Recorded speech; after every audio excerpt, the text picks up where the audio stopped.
Hey everyone, it's Rob from Rob B's Reef on Instagram and YouTube.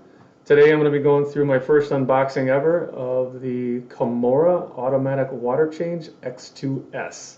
I've been searching for an auto water change solution for quite some time, having looked over Neptune's dose and various other types of peristaltic dosing pump solutions to include Spectrapure's liter meter, and as well as GHL. They have a couple standalone units that are very capable. In fact, all these solutions are capable of doing automatic water change. Everyone brings something good to the table, and then, like anything, they'll have their pluses and minuses.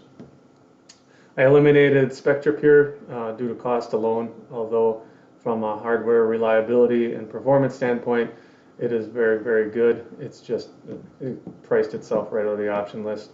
However, Kamoer seemed appealing. The downside there is there's no current retailers in the US market, so I did have to go to AliExpress. Like other solutions out there, it is a standalone unit, and for $278 and a little patience from the shipping standpoint, I've got this unit in, and I would like to go through it today with you and briefly talk about what I found in the box.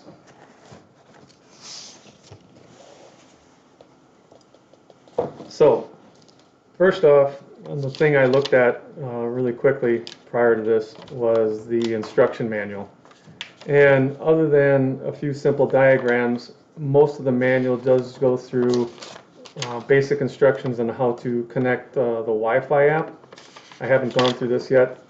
Subsequent videos here, I will actually figure out the installation and go through a demonstration of the capabilities of this and an actual practical application demonstration, and then I'll follow up with a final video of the final installation on my actual Reef. The technical manual was a little bit disappointing for information. I did actually go online and looked around a little bit and found some reference manuals here, and about where the manual included with the box left off, this one seems to pick up and actually go through the app in a little more detail some of the features in here. One of the things that absolutely surprised me was the fact that it alluded to a auto top-off feature, and when I had purchased this initially, I overlooked it or didn't realize it. But one of the things that was staring at me right out of the box was a small DC pump. So that's included along with some 4mm tube and some 11mm tube. Basically your standard flex tubing for most peristaltic dosing pumps.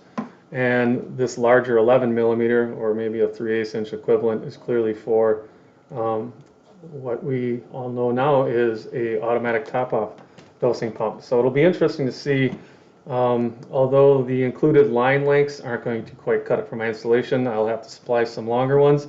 We'll see if the Kamoer is up to pushing it the distance I need, as well as the ATO. Looking a little further, this unit is quite heavy. It's clearly sheet steel, and Kamoer is known for including stepper motors for their dosing pumps. This is no exception. This is run by stepper motors. On the back, we can see it actually has 4 inputs for sensors, for leveling sensors. Included are 2 float switches, and there seems to be room for 2 more float switches should you want to add it. They appear to connect with 3.5mm jacks, so that would actually be quite easy to utilize more sensors, and we'll have to dig further into that in my next demonstration video on how we can use all those. And then of course the input for 24-volt DC pump looks like a 5mm jack. I could be wrong on that designation, but could potentially use any DC volt or 24-volt DC pump that could be wired into that. And then on the front is a very simplistic control mechanism. So pretty stout, pretty standard. When I ordered it, they asked you to designate which region, and I designated the US, so it actually did come configured with a US plug, which that was nice to see. A second float switch,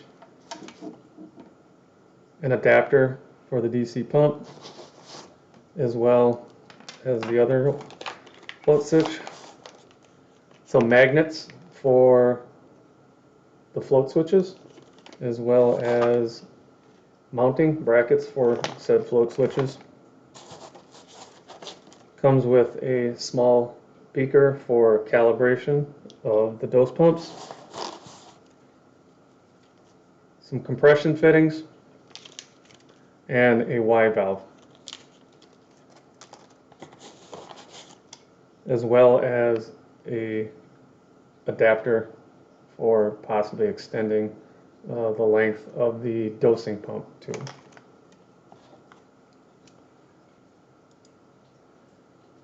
So all in all, pretty short and sweet, but the biggest surprise of this so far, just from unboxing it, was the inclusion of an ATO pump. I'm pretty excited about that. I'm not sure if I'm going to use it in my setup, but I'm definitely going to test it. So for anybody out there looking for a standalone solution that includes auto water changing, as well as auto top-off unit controlled by the same device, as capabilities for 4 input sensors for float switches, this seems to be at face value a pretty good value for the $278 I paid for it. In the follow-up video, I will have set this up, and we'll go through, just basically take a couple buckets and show you the configuration, how the tube should be mounting, the direction of flow, and we'll test the float switches and see what we can get to turn off in an overflow situation. And then I'll follow up with a third video probably next month due to travel requirements, and show you the actual installation from my saltwater mixing station to my actual display tank. So hopefully you found some value in this, and for any of you guys who didn't know, the Kamoer line has an auto water change. Hopefully you found this interesting, and stay tuned for the next installment where we actually run it through its paces. Thanks.